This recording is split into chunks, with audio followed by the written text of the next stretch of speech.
6시 지금 네, 지금 한국 시간 저녁 6시 30분. 예, 시작하면 네, 될까요? 와라고 김성훈님이 써주셨네요. 시작을 해볼까요? 네. 네, 안녕하세요. 저희는 깐 현지에 나와 있는 시내21 김소미. 송경원 기자입니다. 안녕하세요. 안녕하세요. 와, 저는 유튜브 라이브를 처음 해봐서 네. 그것도 깐에서 라이브를 하니까 기분이 좀 이상하네요. 예, 세상 참 좋아졌다는 걸 느끼면서 네. 네. 잘 되고 있다고 하셔서 안심을 하고 진행을 하겠습니다. 저희 지금 여기는 아침이거든요. 아침 11시 반이고, 한국 시간으로 아마 저녁 6시 반쯤 되실 텐데, 저희는 어제 이제 개막식 보고, 개막자까지 보고, 이제 하룻밤을 자고, 깐에서의 하룻밤을 자고 난 상태입니다. 어제 어떠셨어요? 김성 기자님부터 말씀해 주셔야 될 것 같은데 왜요? 저는 예전에 이제 네. 한번 와봤어요. 아. 그 첫 칸 방문에 대한 짧은 소감. 네. 제가 어제 저희가 깐에 도착한 첫날 날이 좀 흐려서 좀 걱정을 했는데 개막 준비와 함께 날씨가 아주 맑게 개이면서 네. 그제야 좀 영화제 분위기가 났는데 저는 개막작을 기다리면서 처음으로 깐에서 영화를 본다라는 게 대부분은 기다림의 시간이구나 라는 걸 처음 깨달았습니다.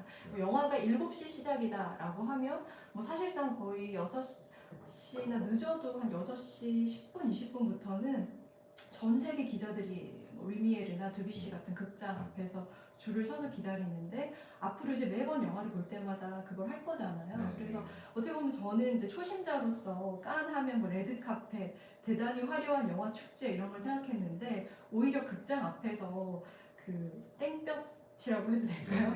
땡볕을 받으면서 기다리는 그 시간이 이곳에서의 어떤 영화적인 것의 정수구나. 경험이기도 하고 그 줄 서 있을 때 그런 말씀도 하셨잖아요. 이게 영화에 대한 존중심을 표현하는 건가? 사실은 금방 개봉한 영화들도 꽤 있고 이번에 그 개막작이었던 잔느드 보아리 같은 경우도 한해 현지에서는 거의 실시간 개봉을 하는 영화인데 그렇더라고요. 그럼에도 불구하고 전 세계 기자들이 그 영화 한 편 보려고 뭐 1시간, 2시간 가볍게 기다리는 그 현장이 사실은 한 영화제 분위기 그리고 극장에서 영화를 본다는 거에 어떤 존중 같은 거 보여주는 현장이었던 것 같아요. 줄 서 있을 때부터 약간 그 좀 흥분감 같은 게 있잖아요. 그래서 들어가서 저희는 아쉽게 류메르 극장에서 보지 못했고 이제 드뷔시 극장에서 옆에 있는 좀 다른 극장이 있거든요. 거기서 중계하는 거를 봤습니다. 개막식. 올해 개막식 어떠셨어요? 사실 칸 개막식이 대단한 행사를 하는 건 없거든요. 늘 심사위원들 소개하는 거와 뭐 약간 어쨌든 신앙송하기도 하고 그리고 이제 개막 선언하는 뭐 공연 노래 한 곡 정도 그 정도의 구성인데 올해 개막식은 약간 좀 특별한 면이 있었죠.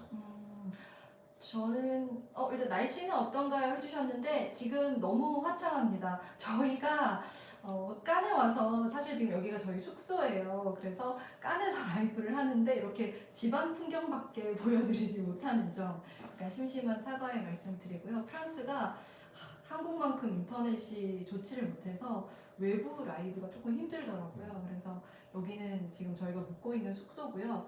그렇지만 이 조명은 햇볕입니다. 그래서 날씨는 굉장히 화창하고 휴양지답게 니스나 깐의 날씨는 아주 좋다라고 말씀을 드릴 수 있을 것 같아요.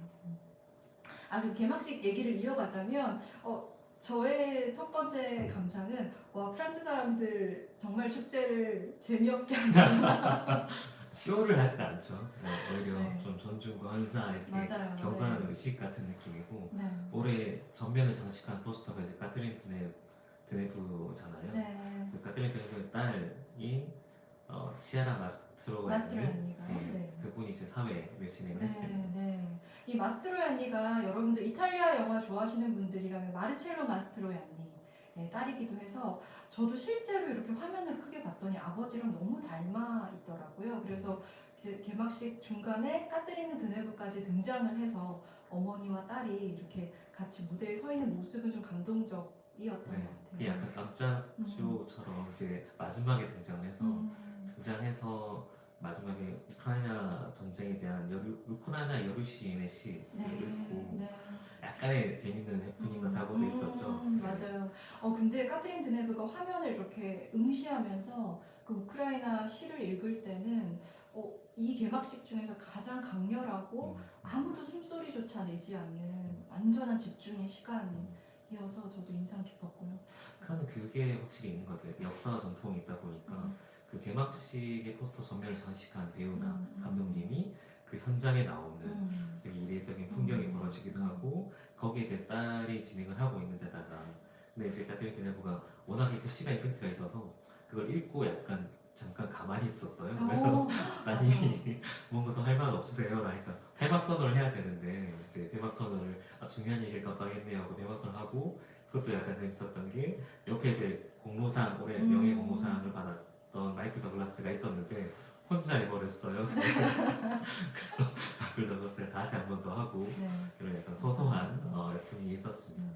마이클 더글라스, 카트린 드네브다 어느 정도 연세가 있으신 분들이다 보니까 무대 위에서 약간 우왕좌왕하는 모습들이 그대로 노출이 됐고 이 또 프랑스 중계라는 것이 컷을 잘 하지 않더라고요. 그래서 우왕좌왕하는 모습이 그대로 이 깐에 있는 생중계되는 모든 극장에 중계가 되면서 극장에서 웃음이 또 터지기도 하는 그런 재밌는 해프닝도 있었고요. 저는 좀 재밌었던 게 개막식 공연이 스탠드 바이 미였어요. 그래서 프랑스에서 깐에서 스탠드 바이 미를 부른다고 라고 했는데 그게 따지고 보면 올해 전반적인 분위기랑 이렇게 안 맞는 것도 아닌 게 올해 이제 약간 미국 영화인데 강세잖아요. 공로상이 마이클 더글라스고 또 폐막작이 엘리멘탈, 디즈니 엘리멘탈이고 개막작에서도 사실 가장 주목받는 이슈가 배우 조니 뎁의 출연이고 또 경쟁 부문에 토드 헤인즈, 웨스 앤더슨, 비정쟁에는 또 네. 마틴 스콜세지, 조나단 글레이저 인디아나 존스도 있으니까 사실은 할리우드 축제 절반 사실 어느 순간부터 칸이 약간 그런 분위기가 있긴 했는데 올해 유독 미국 영화, 북미권 영화 확실히 강세인 것 같습니다. 올해는 정말 미국 영화가 좀 많다. 하지만 또 프랑스 영화제니까 프랑스 영화에 대한 우대나 집중을 계속 하잖아요. 올해도 누가 왔는지에 대한 뭐 리스트업도 꽤 돼 있고 특히 이제 개막장 잔느 드부바리가 프랑스 영화의 어떤 지금 현재 톤을 보여주는 작품이었던 것 같아요. 그래서 바로 이어서 이제 이 작품을 상영을 했는데 이제 첫 번째 저희가 본 영화니까 칸에서 어떠셨는지 짧은 이제 소감 해주면 나눌까요? 사실 아마 지금 라이브 들으시는 분들도 마이웬이라는 감독 되게 생소하실 것 같아요. 아직 한국에서는 마이웬이 물론 이제 마냥 젊은 배우 감독은 아닙니다만 인지도가 그렇게 높지 않은 것 같고 저도 사실은 마이웬이 개막작 감독이다라고 했을 때 이렇게 임팩트가 느껴지지는 않았었거든요. 근데 배우로 훨씬 더 알려져 있는 분이니까 오히려 조니 뎁이 이 레드카펫에 서도 되는가 이런 논란에 조금 더 포커싱이 됐었는데요. 실제로 잔디발이 일단 뚜껑을 열어보니까 개막작 상영 끝난 직후에 나온 그 프랑스 언론 반응들은 상당히 뜨거운 것 같아요. 일단 프랑스 언론들은 상당히 호의적이다라고 할 수 있을 것 같고 이 마이웬이 감독이기도 하고 배우로서 주연도 겸한 작품이고요. 이 루이 15세가를 조니 뎁이 연기하고 루이 15세의 굉장히 유명한 정부인 잔디바리를 마이웬이 이제 주연까지 해서 연기를 했는데 저는 이 영화 보고 나서 한마디로 얘기하자면 프랑스 로맨티시즘의 극치? 뭐 카메라부터 매우 서정적인 영화니까 맞아요. 서정, 정렬, 낭만 뭐 이런 쪽에 센슈얼리즘 이런 것들이 완전히 집약된 작품이어서 말하자면 지금은 잘 나오지 않는 프랑스 영화인 거예요. 그리고 스펙타클로 꽉 차 있어. 그 어쨌든 궁중 생활을 배경으로 하다 보니까 그 화려한 베르사유 궁전의 면모라든지 귀족들의 삶이라든지 그런 것들을 매우 화려한 화면으로 보여주니까 거기에 일단 시선이 가는 부분도 있고요. 맞아요. 베르사유 궁에서의 생활 아주 우스꽝스러울 정도로 고아한 베르사유식 생활을 보여주는데 그 현대적 관점으로 좀 조롱하거나 풍자하는 게 아니라 사실은 굉장히 애틋하게 그리워하는 것에 가까운. 그래서 제가 봤을 때는 프랑스 언론이 이 영화를 보는 시선과 다른 이제 특히 아시아권이라든가 굉장히 평이 갈릴 수 있는 작품인 것 같고요. 미학적으로는 대단히 흥미로운데 대단히 대담하고 야생적이고 이런 본능적이고 이런 것들은 흥미로운데 전반적으로 어떤 이 프랑스 문화에 대한 애호랄지 또 여성에 대한 시각이랄지 전반적인 관점 면에서는 미묘하게 백래시의 집합체이기도 한 영화. 굉장히 논란이 많은 영화가 아닌가. 그게 올해 영화제 전체 컨셉이랑 이어지는 것 같고 오, 네네. 왜냐면 조니뎁 초청 때부터 되게 말이 많았잖아요. 이게 불러도 되냐. 네. 실제로 이제 집행 현장이 기자회견에서 이제 그런 질문들이 워낙 많이 나오니까 우리는 그냥 순수하게 영화를 보고 판단을 하는 거다. 조니 뎁이 그냥 프랑스 영화에 출연한 거지 그 특정 배우에 포커싱 가는 걸 원치 않는다라고 아예 선을 긋기도 했어요. 근데 실제로 영화를 보고 나니까 저희는 사실 그 턴의 면허가 잘 안 보이잖아요. 조니 뎁이 루이 15세 연기를 하니까 프랑스어 연기를 합니다. 그래서 그냥 조니 뎁 원래 프랑스어를 잘하나? 라는 또 봤는데 나중에 이제 프랑스 언론들 반응을 보니까 되게 평이 아주 평이 나왔어요. 되게 센 습관스러운 멘트를 그런 제가 게 넘겨드리면 정신이 나가지 않고서는 이 조니 뎁의 프랑스어 연기가 왕의 그 말투라고 믿을 수 없다라고 할 정도로 좀 약간 그 턴의 문제는 있었나 봐요. 근데 그런 거를 모르는 입장에서 봤을 때는 사실 이 영화는 배우들 연기는 다 전반적으로 나쁘지 않았습니다. 그리고 배우 특히 이제 마이웨인 연출자이기도 하지만 네. 마이웨인이란 배우에 집중하고 네. 그 배우의 영향을 네. 확실히 보여주는 작품이었기 때문에 네, 대단히 생동감이 있었어요. 배우의 존재감 자체는. 네. 그래서 그 언급하신 집행위원장 띠에리 프레모가 이런 말을 했는데 단 하나의 규칙은 자유다. 그리고 법적 테두리 안에서의 표현과 행동의 자유를 칸 영화제는 지켜갈 거다라고 했는데 이 문제는 비단 칸 영화제가 아니라 예술 전체에 적용할 수 있는 문제잖아요. 어디까지 자유인가. 그래서 올해는 그 화두를 더 강하게 던져주는 칸 영화제가 아닌가 싶습니다. 네. 아마 이 작품은 나중에 여러분이 국내 개봉하게 돼서 실제로 본다고 하면 지금 칸에서 혹은 프랑스 언론에서 반응보다는 조금 더 박하게 볼 수도 있는데 그럼에도 불구하고 확실히 볼거리는 있고 네. 배우의 연기에 집중해서 볼 때 네. 말씀하셨던 정념이나 낭만 약간 지금은 어떻게 보면 좀 구시대적인 것 같은 맞아요. 그런 네. 정서들을 느낄 수 있고 그런 부분에 집중해보면 꽤 재밌는 영화였어요. 네. 그래서 프랑스 영화 좋아하신다라고 하면 사실 저는 망설임 없이 추천을 할 수 있을 작품 같고요. 네. 지금 가장 기대하는 작품이 있으신가요? 물어봐 주셨는데 그러면 저희가 기대하는 작품도 얘기를 해볼 겸 경쟁 부문, 이제 칸 영화제의 핵심이라고 할 수 있는 경쟁 부문 영화들 얘기를 좀 해볼까요? 네, 그 얘기를 하고 그러면 약간 네. 올해 칸 전체 경향 트렌드를 네. 좀 할까요? 네.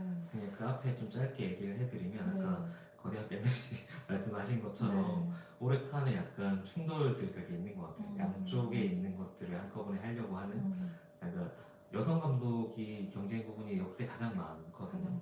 근데 동시에 문제작이나 그러니까 이거 미투 운동에 반하는 거 아니냐라는 얘기 나올 정도의 캐스팅이나 제작과적인 논란이나 이런 게 쓸 수 있는 작품들이 꽤 많아요. 그래서 동시에 이제 약간 충돌이 있는 거고 조금 영화 바깥이라고 하면 그렇지만 올해 그 칸 클래식의 이제 고다르 헌정 영화들이 틀잖아요. 고다르 최후 마지막 작품이 이제 유작이 틀기도 하거든요. 그렇게 전통과 그리고 정말 시네마틱한 무언가에 대한 추구가 계속 이루어지고 있는 가운데 더 아이돌 같은 시리즈물도 틀죠. 맞아요. 여러분들 제니가 칸 영화제에 온다라는 소식 지금 한국에서도 되게 핫하게 많이 나오고 있는데 샘 레빈슨이 넷플릭스의 멜컴과 마리라는 영화로 주목받았던 감독이고 저는 지금 미국 밀레니얼 세대 감독 중에서 가장 기대되는 감독인데 올해 이제 HBO 더 아이돌로 비경쟁 부문에서 가장 주목받고 있는 젊은 감독이 아닌가 싶어요. 사실 영화제가 늘 화제성이 필요하니까 인디아나 존스나 이런 영화들을 갖고 오는 것도 그런 일환이고 엘리멘트 같은 영화를 폐막적으로 소개한 것도 아마 그런 화제성을 좀 더 올리기 위한 걸 건데 더 아이돌들 이제 그런 일환에서의 선택하는 거예요. 근데 실제 선택할 때 꽤 문제가 많았고 고르나 마냐 특히 예전에 이제 막 넷플릭스 같은 OTT가 부각이 됐을 때는 칸이 절대 안 틀다고 했잖아요. 엄청 보수적인 입장을 취했는데 지금은 완전히 선회를 했습니다. 그래서 이런 작품들을 사실 영화도 아니고 시리즈고 이거를 세 편을 연달아 틀 거냐, 두 편만 틀 거냐 갖고 되게 논란을 벌이다가 결국은 틀기로 하고 두 편을 틀기로 했는데 아마 그 이런 결정에는 올해 새롭게 집행위원장이 된 이 이리스 크노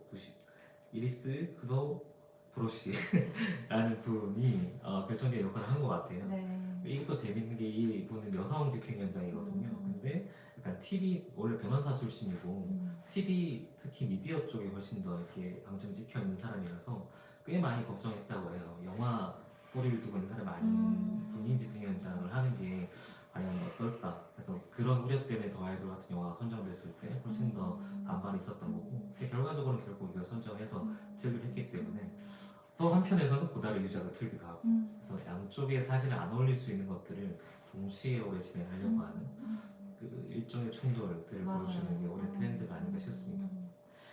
이 이리시 크노브시티의 존재가 어떤 면에서 되게 상징적인 게 올해 저희가 개막작 이제 개막식 심사위원들이 기자회견하는 기자회견에 들어갔는데 그 브리라슨이 올해 심사위원 중에 한 명이잖아요. 근데 브리라슨이 또 경쟁 부문 영화들을 이제 심사를 하니까 이제 한 기자가 당신은 미국에서 인디 영화, 독립 영화에도 출연을 하고 캡틴 마블 같은 이런 거대 프랜차이즈 영화에도 출연을 하는데 어떤 데 좀 더 기준을 두고 심사를 할 거냐라고 하니까 브리라슨이 언급한 게 나는 어릴 때부터 굉장히 다양한 레인지의 영화를 뭐 예술 영화부터 뭐 B급 영화까지 다양하게 보게 됐는데 그 경로로 소개한 게 넷플릭스가 처음에 왜 이제 배달로 시작을 했잖아요. 넷플릭스를 언급하면서 자신의 취향을 얘기를 한 거예요. 그러니까 굉장히 상징적인 거죠. 칸 영화제에 심사하러 온 젊은 배우가 자신의 어떤 영화적 토양이 된 시스템으로 넷플릭스를 언급을 했고 심지어 개막작인 잔디바리도 오프닝에서 이제 투자 넷플릭스. 그래서 굉장히 아이러니컬한 상황이 아닐까라는 생각이 그래서 들어요. 제일 임팩트 있는 이미지도 저는 개인적으로는 뭐 사실 배우들이 스포트라이트 받잖아요. 그리고 뭐 애플 더글라스가 와서 이렇게 부인과 날과 함께 이렇게 사진 찍는 것도 되게 인상적이었는데 사실은 그 집행위원장 분이 이 집의 주인이 돼요. 그 앞에 제일 가운데 서서 이렇게 계속 맞아주는 장면을 엄청 많이 찍었어요. 그래서 이게 뭔가 칸이 올해 새롭게 방향 전환을 했구나, 뭔가 바뀌려고 하는구나 하는 것들을 좀 보여주는 상징적인 이미지였고, 네 전반적인 이제 분위기는 그렇습니다.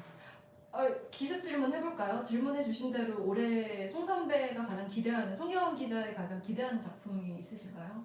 사실 경쟁 21편 중에 저는 이게 제가 기대하는 거라고 얘기해야 될지 모르겠지만 아마 제일 긴 영화들을 보게 될 것 같아요.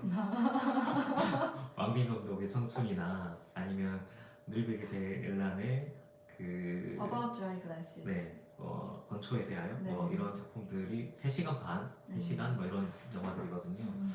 영화들이 궁금합니다. 일단 경쟁 부분에 이렇게 긴 영화를 트는 것도 좀 드문 편이고 왕빙의 초청 자체가 사실 되게 흥미롭다고 할 수 있는 네, 거잖아요. 네. 올해 아시아권 영화 감독이 이제 고레다랑 왕빙이 있는데 고레다야 워낙에 자주 오는 단골 손님이시니까 개막식에도 되게 얼굴을 자주 비춰주더라고요. 근데 왕빙은 좀 사실 되게 과감한 선택이기도 하니까 어떤 영화를 들고 왔을지가 좀 궁금합니다. 맞습니다. 개인적으로는 원픽이라기보다는 궁금한 영화가 왕빙의 청춘이라는 영화예요. 그렇죠. 칸 영화제에서 왕빙의 3시간짜리 다큐멘터리를 경쟁 부분에서 상영한다는 것 자체가 어떤 면에서는 다큐 진영에 대한 이제 예우, 존중이라고 사실 경쟁 부분에서 다큐를 트는 일이 굉장히 예외적이거든요. 그래서 그런 부분도 좀 눈여겨볼 수 있는 포인트가 아닌가 싶고요. 제가 봤을 때는 수상까지는 좀 어렵지 않을까 싶은데 만약에 수상을 한다면 그건 대단한 이벤트라고 할 수 있을 것 같아요. 어떤 부분이든 수상을 하면 대단한 이벤트가 될 건데 뭐 현실적으로 좀 힘들 것 힘들지 같긴 않을까. 하고 영화가 대충 어떤 내용인지를 얘기를 하면 사실 이때까지 원빈이 작업했던 거랑 크게 다르지 않아요. 그 도시에서 밀려나는 사람들, 상하에서 깨떨어진 사람들, 중국이 시간이 다르게 흐른다고 하잖아요. 도시와 도심지가 아닌 지역, 납부된 지역이 완전히 사실은 다른 국가라고 해도 무방한데 그 지역에 있는 사람의 얘기를 다루고 있는 거고 이거는 왕빈 감독이 꾸준히 이제 관찰했던 테마이기 때문에 그 중에 사실 왕빈 영화 중에 3시간이면 되게 정제된 형식일 수도 있어요. 그래서 그렇게까지 막 엄청 낡아서 뭘 보여줄 것 같진 않고 오히려 왕빈이 어느 정도 메이저에 맞추는 영화를 했을 때 어떤 색깔이 나올까가 좀 궁금해지는 작품입니다. 네. 그거 말고는 저는 이제 기대하는 거 중 하나는 켄로치. 아, 왜냐면 켄로치가 올해 어쩌면 나이가 어떻게 되시죠? 연세가 어, 누가 최정수인지 모르겠어요. 그 올해 오시는 분들 중에 아마 제일 나이 많으신 분이 84세? 네. 이탈리아 감독 마르코 벨로키오가 켄로치가 올해 86세일걸요? 네. 켄로치가 더 많고 네, 더 나이가 많을 것이고요. 이게 올해 메인 테마 중에 하나인 것 같아요. 올해는 뭐 연세도 그런데 워낙에 거장들 올드스쿨들의 집격. 네.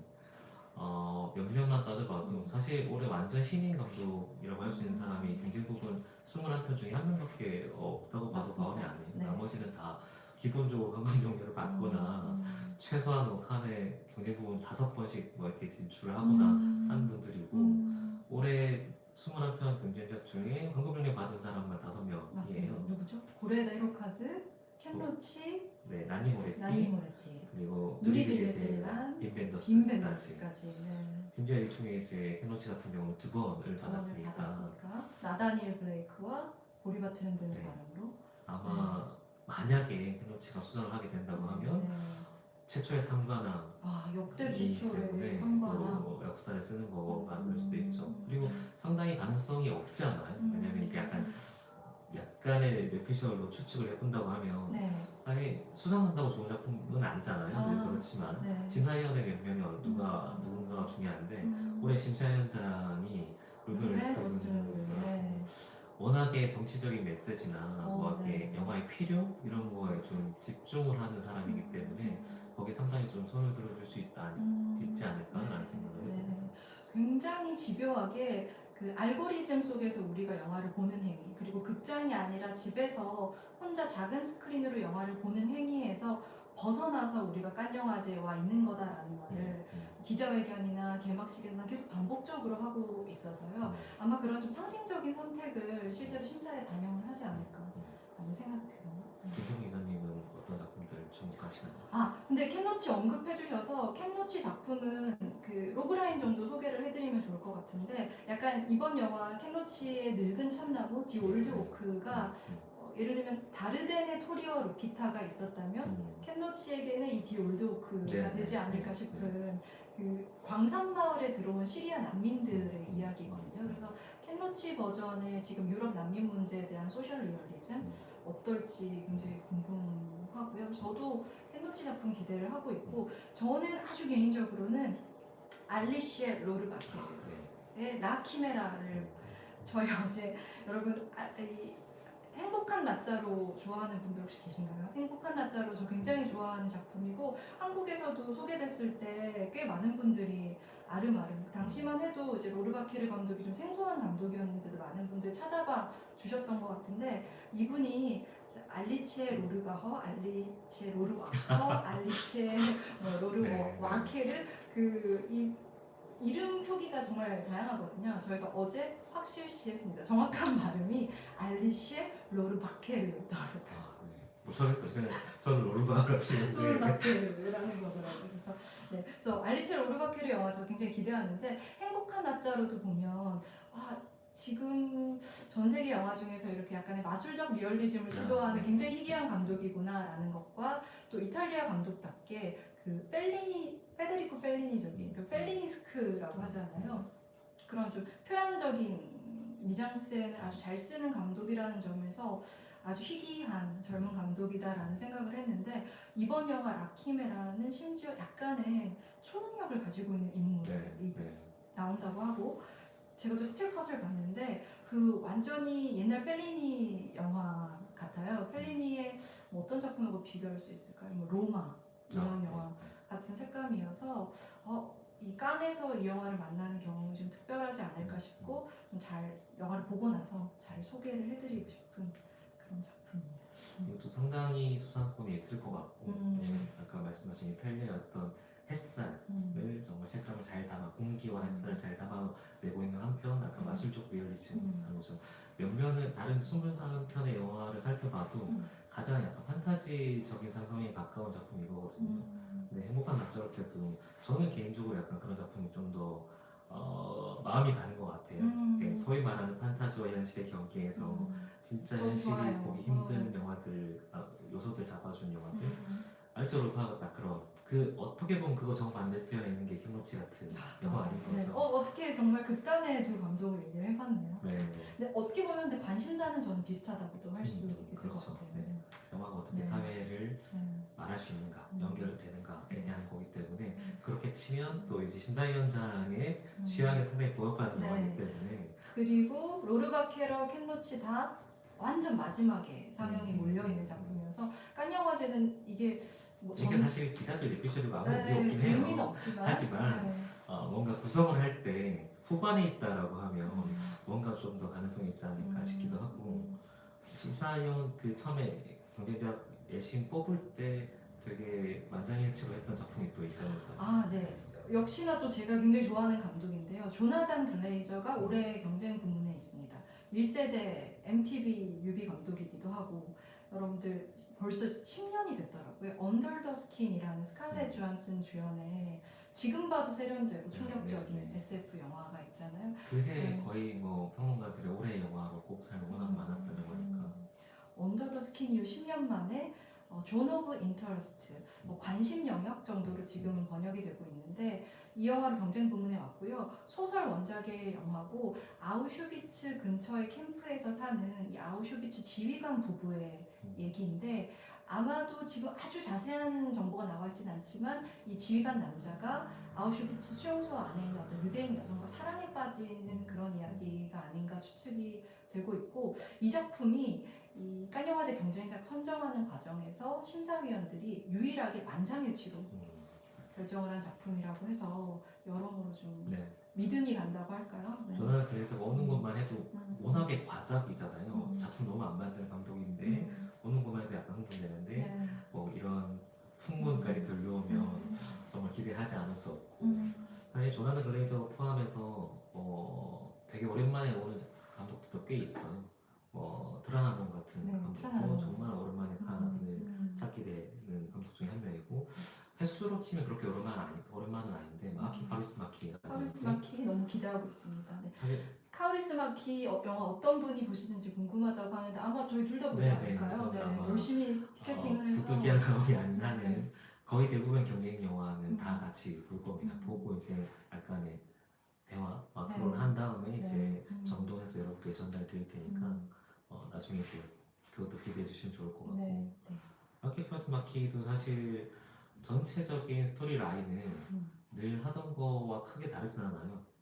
노동자 계급에 대한 얘기이고 노동자 계급의 3부작 중 그 3부작에서 연결된 작품 중에 한 편이라고 하더라고요. 근데 늘 특유의 이제 그 풍광과 미장센을 보여주는 감독이기 때문에 지독하게 외로운 인간들이 또 등장하겠죠. 이번에도 그 전체 시놉시스를 보면 딱 한 줄 처음에 그렇게 돼 있어요. 헬싱키의 밤, 우연히 만난 두 외로운 사람이 이야기.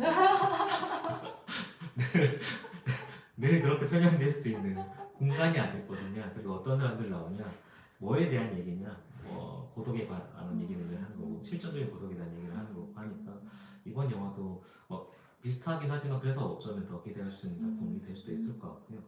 또 기대하는 작품 중에 하나가 영미권이 강세라고 했으니까 토드엔즈 메이 디셈버가 경쟁 부문에 있습니다. 캐롤을 잇는 작품이 될 수 있을까요?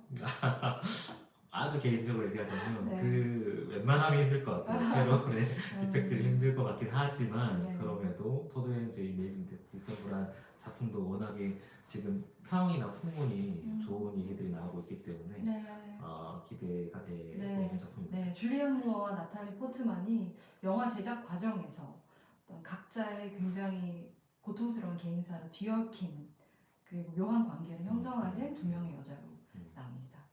올해 또 신인 감독 경쟁 부분의 신인 감독. 네. 사실 전부 다 너무 거장이잖아요. 21편 중에 정말 어디 하나 상 안 받아본 사람 없고 칸에 두세 번 안 해본 사람 없는 정도로 다 올드 스쿨들의 집합인데 네, 그 중에 거의 유일하게 맞습니다. 시인의 감독으로서 이제 뭔가 네. 존재감을 빛내고 있는 영화가 있습니다. 네, 라마타 툴라예사이라는 세네갈계 프랑스인 감독이고 86년생의 젊은 여성 감독인데요. 데뷔작으로 무려 이번에 경쟁 부문에 왔고요. 이 영화도 이 바네렌 아다마 제목부터 그러니까 어떻게 보면 이 영화가 가장 다르덴의 토리와 루키타랑 비교해 볼 수 있는 영화가 아닐까 싶은 그래서 감독의 헤리티지가 강하게 느껴지는 역시 어떤 소셜 리얼리즘적인 영화가 되지 않을까 하는 생각이 들고요. 저는 라마타툴라의 사이가 송 선배랑 저희 왠지 이 올드보이들의 이 뭐랄까요 올드보이들의 향연 속에서 이런 작품에 상을 주면 굉장히 화제가 되지 않을까라는 네. 생각이 들어서 좀 수상까지도 예측을 해보고 있습니다. 또 아까 말씀드렸던 그냥 우리끼리의 뇌피셜로 하면 보통 이렇게 신인 감독들 영화는 초반, 초중반 정도에 배치를 해요. 근데 이 작품은 상당히 후반 안에 배치가 되어 있기도 하고 뭐 작품의 소재라든지 아니면 감독의 어떤 포지션도 그렇고 워낙에 다른 것들과 겹치는 게 없기 때문에 뭐 다양성이나 주제 같은 걸 생각했을 때는 상당히 수상권에 이력한 작품이 네. 아닐까 네. 생각이 됩니다. 메이 디셈버 기대하는 분들이 꽤 있으시네요. 아마 저희 살짝 힌트를 드리면 이번에 토드 헤인즈 감독님 만나고 갈 것 같아서 네, 취재를 잘 해보고 저희 지면에 또 소식을 전하겠습니다. 네, 기사도 많이 기대해 주시고 네, 네. 사실은 지금 경쟁작 부분 중에 제일 화제작 중에 하나가 지금 웨스 앤더슨. 웨스 앤더슨, 네, 에스트로이드 시티라고 뭐 언제나 그렇듯 또 배우들을 엄청 데리고 오셨어요. 그래서 그것만으로도 사실 경쟁 부분 올 수 있는 영화. 네, 그렇죠. 네. 이번에도 아마도 뭐랄까요? 일종의 웨스 앤더슨식 테피스트리 같은 영화가 아닐까 싶고 이것도 역시 제가 배경이 광산마을을 배경으로 펼쳐지는 영화라고 알고 있는데 맞나요? 이 어떤 청소년 학부모 그룹 안에서 일어나는 소동극이라고 하고요. 출연진도 뭐 대단히 화려합니다. 누가 나오죠? 스칼렛 조한슨 그리고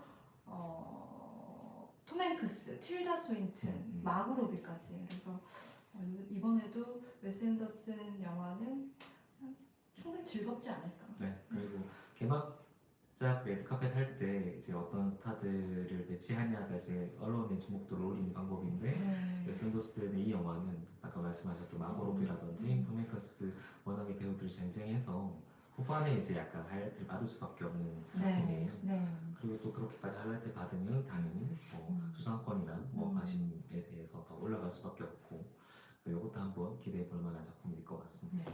저희가 경쟁 부문 이제 작품들 좀 기대작들 언급을 했는데 사실 지금 저희가 한국 영화 싹 터뜨리고 얘기를 했잖아요. 올해 한국 영화들이 총 7편이 칸에서 상영이 되거든요. 단편까지 포함을 해서.